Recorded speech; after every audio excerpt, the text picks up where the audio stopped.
இன்றைக்கி செய்ய போகிறது தூதுவளை ரசம். தூதுவளை வந்து கோல்டுக்கெல்லாம் ரொம்ப நல்லது. கோல்டு, காஃபு, இந்த மாதிரி மழை சீசன் அதிலெல்லாம் சாப்பிட்டாக்க, ஈவன் எப்போ கோல்டு வந்தாலுமே இதை சாப்பிட்டா உடனே கோல்டு சரியாக போயிடும்.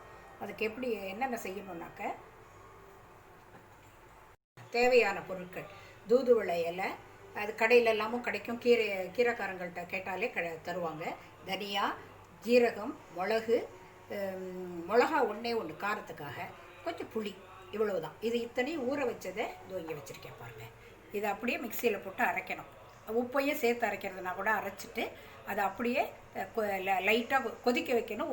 ஒரு கொதி 2 கொதி வந்தால் போதும். நிறுத்திட்டு கடுகு தாளித்தா அவ்வளோதான், முடிஞ்சது ரசம். கருவேப்பிலை அப்புறம் கடைசியாக போடணும். ரசம் இப்படி இதை மாதிரி எல்லாத்தையும் போட்டு அரைச்சதெல்லாம் எல்லாத்தையும் ஒன்றா போட்டு கொஞ்சம் உப்பும் போட்டு கொதிக்க வச்சுட்டேன். இந்த மாதிரி ஒரு 2 கொதி வந்தால் போதும். இந்த மாதிரி இவ்வளோ போதும். இதோட நிறுத்திடலாம். தாளித்து கொட்டியாச்சு.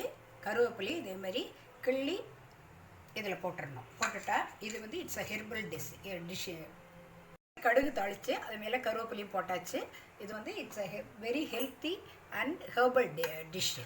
இதை சாப்பிட்டா ஆக்சுவலி வெறும்னா கூட ரசத்தை வந்து இதை அப்படியே இந்த கபச குடிநீர் மாதிரி இதையும் குடிக்கலாம். கொஞ்சம் ஆற வச்சுட்டு குடிக்கலாம். இது வந்து அவ்வளவு ஹெல்த்துக்கு ரொம்ப நல்லது. எஸ்பெஷலி கோல்டு, காஃபு இதெல்லாம் சரியாக போயிடும்.